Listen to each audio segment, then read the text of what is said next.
Hello and welcome to the Counterpoint podcast. Today we're going to be talking again about the COVID situation. So, COVID has been a constant backdrop to life and business for more than a year now. Different countries around the world have dealt with the pandemic in remarkably different ways, with some, New Zealand being a good example, getting away pretty lightly, while others have fared much worse. And what we've seen more recently is different variants of the virus showing up, each often being more virulent than previous ones. Only a few months back, the Indian government declared that it had successfully faced down the virus, but as the saying goes, pride comes before a fall. And now the country is fighting a terrible battle with a second wave that is much more impactful than the first. So, let's talk about how this second wave of COVID-19 is impacting the Indian smartphone market and its manufacturing sector. And we'll talk in depth about the demand for smartphones, how sales are impacted, what is going on with production and export side of things as well. And for this, I'm very happy to be joined by two colleagues, Tarun Patak, who's a research director here at Counterpoint. Hi, Tarun. How are you today? Hey Peter, thanks for the background. I'm doing well. I hope you are doing great as well. Yeah, I'm all right. For coming up on my second vaccination soon, so looking forward to that. And we're also joined by Prachir Singh, senior analyst at Counterpoint. How are you today, Prachir? Hey Peter, yeah, I'm doing good. Great. Good to talk to you both. So let's get into this then. So before we talk about the second wave of COVID-19, can we just take a step back and talk about how the smartphone market performed in 2020 and how that has then progressed into the first quarter of this year? So, Taryn, maybe I could ask you to weigh in on that one. Sure. So I think Peter, if there is one key takeaway from 2020 during the first wave of pandemic for India smartphone market, I think that one word summarizes it well, and that is the resilient nature of the smartphone market. Um, exactly 1 year back when we were doing forecast, and I think you have been a larger part of those discussions, and we were looking at how that forecast will pan out by end of 2020. But we guys have been like correlating back to 2009 scenarios or similar to 2002 and 2011-12. But when this entire year ended, we saw that the first half of the year 2020 was very muted, and rightly so, because the first wave hit the country and then we had a longer lockdown and no one knew that what is coming. But a lot of the pent up demand that happened, that was converted back in 2020 second half. So if you look at the second half of the market in India in 2020, especially near Diwali and going into the November and December, we saw the demand coming back. And not only it came back, but it actually crossed the previous years of record. So we have seen almost like 100 million of smartphone sales in second half of 2020 that never happened before in India. The closest number was 90 million an year back. So that summarizes, I think, the nature of the market. And that was not all. Everyone estimated, okay, the 2020 is over. We had a good pent up demand covered in 2020 second half. But the Q1 2021 was equally surprising. And when we got into the data and looked into the numbers, we also saw that not the entire part of the 2020 demand was absorbed in 2020 only. Some part of it got carried forward to 2021 as well. And that is why the Q1 2021 was also a record quarter in India, clocking almost like 39 million units, when on an average, the market reaches closer to like 30 million units during that time. So that was a summary of 2020 and the first quarter of 2021. We also saw a lot of new use cases emerging, like learning from home, and then people going more into the content consumption. They started using their phones even more, so the dependency on the smartphones got even higher. And India is a big market. We have like more than 500 million of installed base of active smartphones, which means you have smartphones that runs into a variety of the different characteristics in terms of specification, features, wear and tear. So roughly we found that there are around 25 variables that impact the demand, and we can go through one by one during the course of this conversation. Thanks, Taran. Yeah, so it was very clear from the numbers that there was this surge in demand that really kind of caught back up with a lot of what was lost in that very strict lockdown that occurred in April 2020, when sales came to an almost complete stop, right? But when we got to April this year, so just getting into Q2, then India started to see this massive surge in COVID cases, and I think it's the impact has hit the headlines all around the world. So it doesn't seem to have resulted in the same kind of lockdown that we saw a year ago. So what's occurring across different parts of the country, and how are those patchy lockdowns impacting the market now? Right. So I think there are two scenarios to this. So one is very different from the last year. So the last year, the lockdown was very stringent. This year, it was more like in phases. Different states were acting in different capacities. The lockdowns were extended. There were certain relaxations in different cities, states, and even districts. So it was more or less happening at different stages depending upon the cases and the rise. But what is drastically different this year from the last year is the consumer sentiment, because last year it was just a lockdown, everyone was inside. The number of cases in India per day was closer to like few thousands or so. Now it is like running in lakhs, and this time that no one saw it coming. The damage was even higher, both in terms of like mentally, emotionally. People were drained out, and that is where it hit the hardest. I think no one even thought about like impacting them in a big way than it has really happened. No one anticipated this, saw this coming basically. So April was really low in terms of consumer sentiments and sales, and we can see similar things happening in May as well. Although the situation is recovering a bit, we think that we are past the peak now. But the true consumer sentiments coming back, I think we are still 5 to 6 weeks away from where we can see some signs of recovery coming back into the market. All right. So, Prachir, turning to you, and something else that, one of the other big trends that we've seen over the last number of years is smartphone makers establishing production in India. So Samsung has always been there, but, others, Xiaomi, Oppo, and quite a number of the ODMs and EMS suppliers have factories across India in different states. So how has this sort of variety of restrictions that Taran was just talking about, how has that impacted their ability to produce in India? Yeah, so Peter, if I compare this year to the last year, so last year what happened was the lockdown was imposed and the factories, all of these factories were almost shut down for 1.5 months. And if we see their progression was gradual. It was not, you can say, it was not 80% utilization in just a week. It took these factories couple of weeks to reach optimum manufacturing stage or manufacturing utilization. So I think that really impacted the supply last year, and most of the brands, they were forced to even buy out complete handsets. So multiple brands took this route, and now in this year, I don't think this has happened. Although what we are seeing right now, generally the manufacturing is around 30 to 40% utilization. If we talk in this week, some of the factories has been closed. So there are two major clusters in the Indian manufacturing ecosystem. One is the North India, which is surrounding area of Noida, and another is in the southern part of the country. So if we talk about in the last week of May, the cases in the northern part of India has started to come down, and that has brought up opening of the markets, and more public places are being opened, and we can see a similar kind of impact on the manufacturing side as well. However, in southern India, cases are rising now, and we can see a similar sort of situation happening inside factories as well.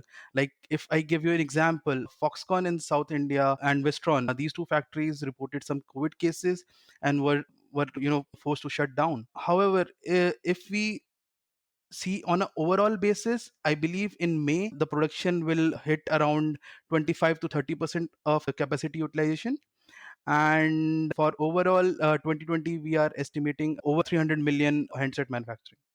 Okay, so production has sort of been able to continue in some shape or form, but as you say, with maybe a fairly substantial reduction in capacity compared to where it could have been.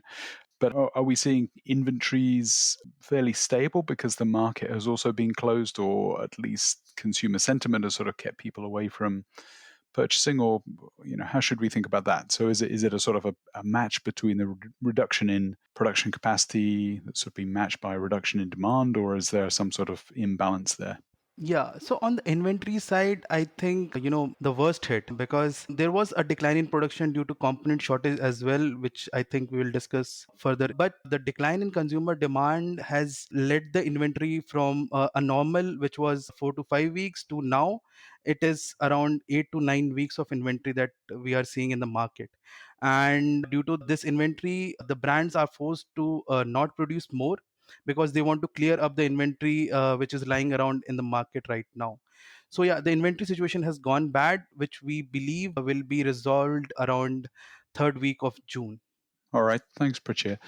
So turning back to you, Tara. So while the number of active cases has been declining a little bit, as Prashir said, it's maybe moving more as away from, towards the southern India now, but I think it kind of reached a peak of like 400,000 cases daily, right? So there seems to be some expectation there may be a third wave, which we've seen in other markets. And in fact, we're seeing, there was some news today about Vietnam, for example, having a bit of a surge. So, this could be something which we've continued to see through the rest of this year with, successive waves. So how should we think about that relative to the growth in the Indian smartphone market? So yeah, that's a good question. So if you look at right now in our like different forecast of different segments, so what we are accounting is at least the possibility of the third wave, not for the next 6 months or the 7 months. And there are a couple of reasons behind it why we are doing that. Because first of all, a lot will depend on the India vaccination drive that is happening right now. Currently the numbers are not like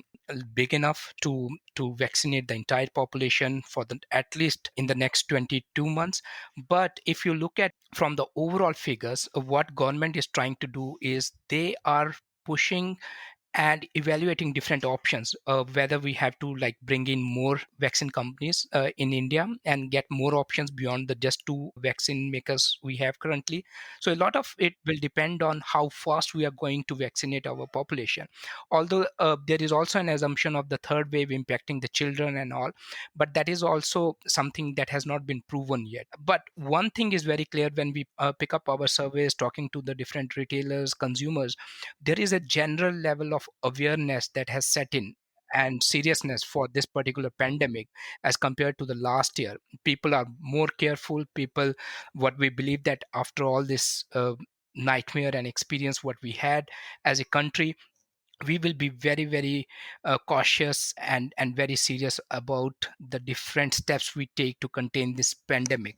So I think the general level of awareness have gone really up, and that will also have an impact on how people react after this these cases come down significantly. So once everything is open, I can see people still going out, but with better control there. So we believe that at least for this year we should be fine, and it all depend on the vaccination, because all these vaccinations are pretty effective against the current variant what we have.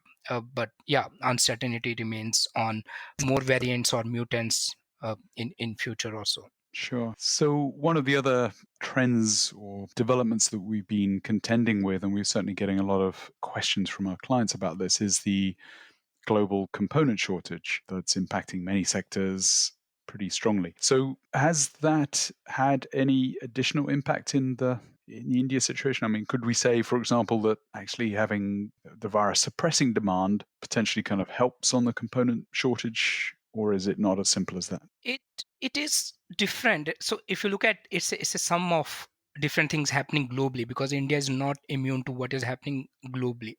And it's not just a factor of India, maybe it might be a factor of China as well. So if you look at how this all the component shortage started, is we had this Texas snowstorm happening in mid-February, and then we had this Japan earthquake that has happened again during the similar time frame.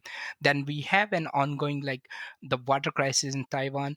And if you look at India as a market, we import almost like 88% of the components outside. Only the 12% of the components, the true local value addition, what Counterpoint calls it, is happening inside India.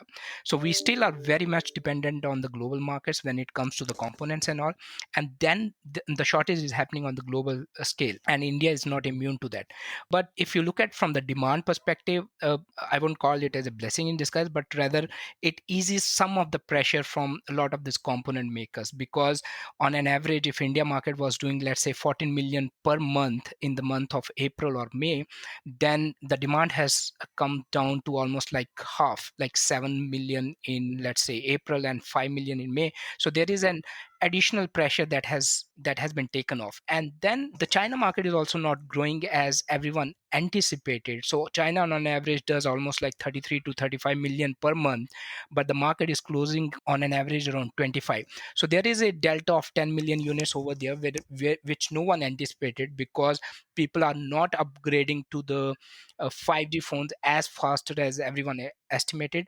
So these two markets, if you look at the India and China and US, to a certain extent contribute to 55% of the global demand. So that has taken some pressure off the component players. But again, we have to be prepared, because if you look at in smartphone market, what happens is the demand never gets killed, it's only postponed, right? So in the similar way, this gives some room for these component players to prepare for the second half of 2021. Like 2020, the demand came back very strongly, pent up demand was there, a lot of component players were not ready for that. But this year, then they just not need to tackle the current crisis, but also need to be ready for the pent up demand happening in the later stage of 2021. So we can look at from that dimension as well. Yeah, and I think that you mentioned the Chinese situation with what we saw actually through all of 2020 was that the rebound occurred in China quite quickly because they got the virus under control very early on, but the market never really kind of came back to where it might otherwise have been, and I think this was attributed to the the replacement cycle lengthening among Chinese consumers. Are we seeing something similar occurring in India? Or is it more that, there's, as you said earlier, there's, people are using and relying on their smartphones so much to work and learn from home that actually the need to have, certain features, around display or battery and things like that that are actually forcing people to upgrade more quickly. So how should we think about that? Right. And I think I'll start with a couple of points, and I think Prachir can add also, because he also made some good points a couple of days back when we were discussing on normally on the market as a whole. So I'll start with a few statistics, Peter. India, if you look at the installed base, almost 300 million of smartphones in the current installed base might have the RAM capacity less than 2 gigabits or even lower, right? 200 million smartphones in the installed base will have display closer to 5.5 inches, and the front camera closer to like 5 MP, and the rear camera is 13 MP, and the battery capacity as low as like 2500 milliamperes or 3000.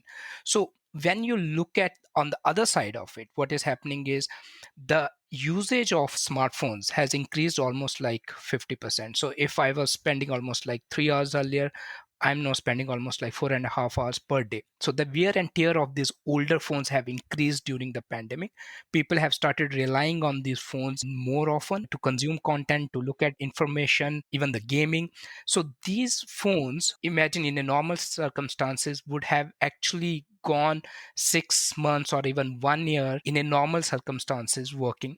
But now what pandemic has done is it has accelerated that wear and tear even faster, which means a lot of these phones that are there in the current install base needs immediate replacement. Now the big question is when that replacement is going to happen, because a lot of our clients ask us this year. It might not be a story of pent up demand, but this year what we are telling them, it might be a story of replacement. The only thing is you need to just find out when that replacement is going to happen, whether it is like happening in, let's say, May or July or near Diwali or December or even in 2022. That will determine the actual size of the market.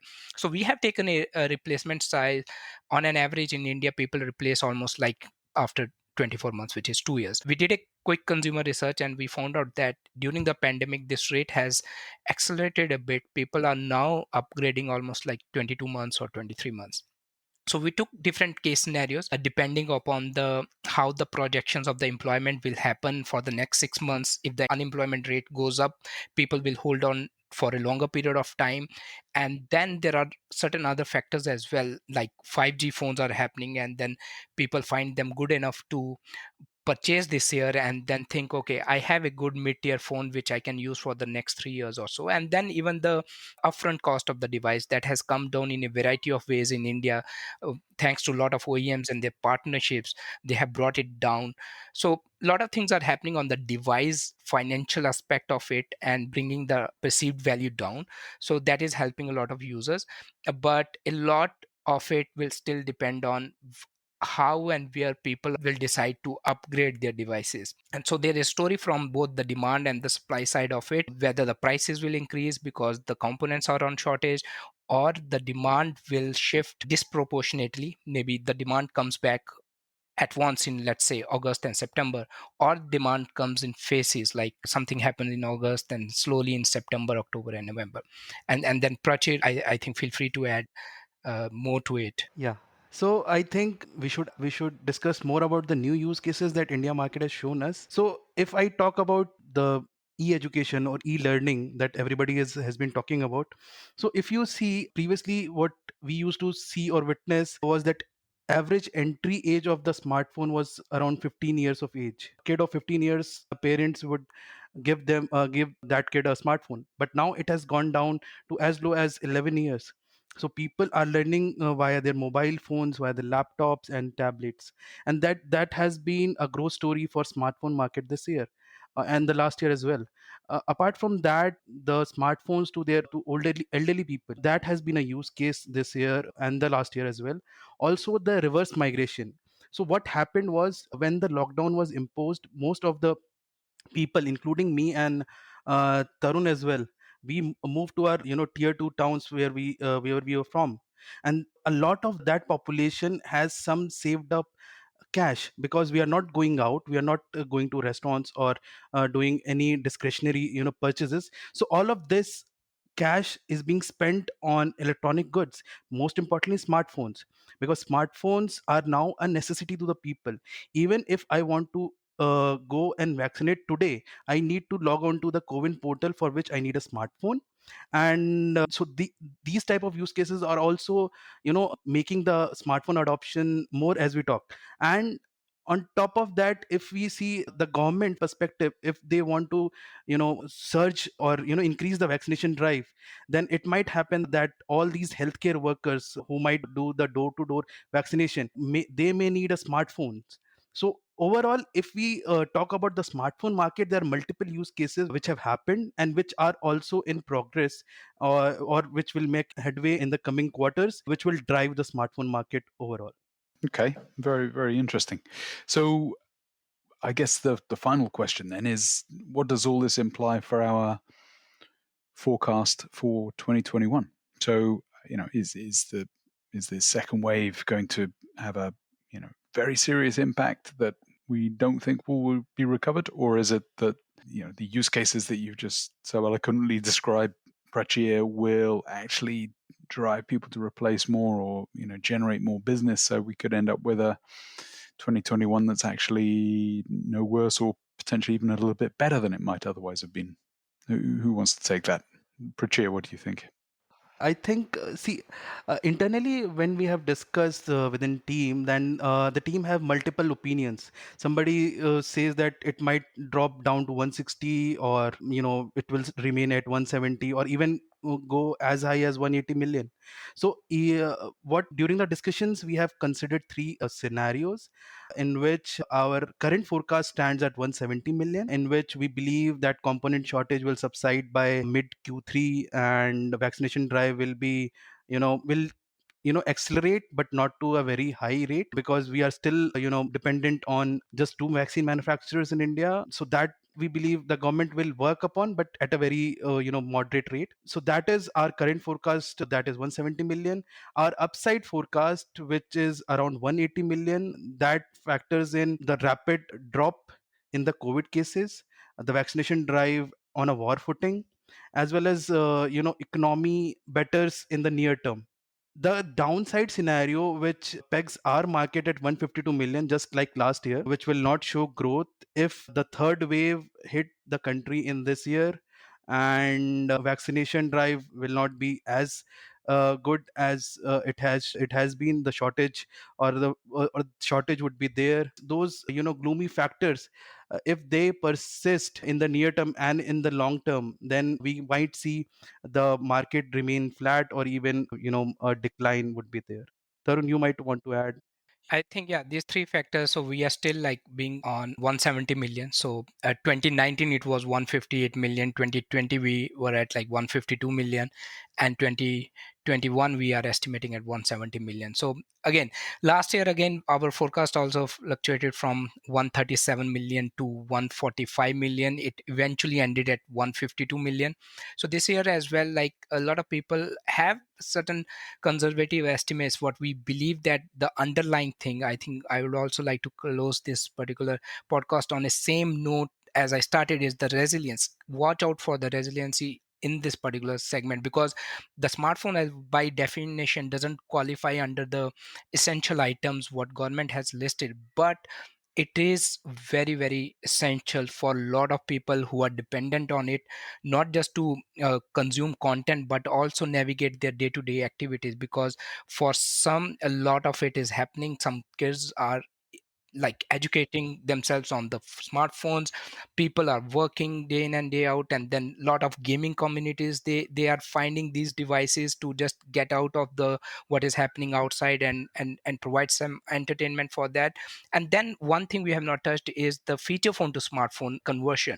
I think that is also a very important factor to look into, because a lot of people in rural India will find usage of a smartphone, and then we have a geo factor into play, which everyone is anticipating, and bring in the low cost smartphones. And we have the second hand smartphones as well, like whether people will actually buy second hand smartphones or the replace hand me down products, or they'll go for and buy a new product altogether. So all these factors will determine where the market will go, but the real factor will be replacement demand, and at what point will that happen. So it will be equal pull from the OEMs and the kind of devices we'll see. Maybe a 5G pull, and the upfront cost of the device will determine which way the market will go, but we are at 170 million as of now. Excellent.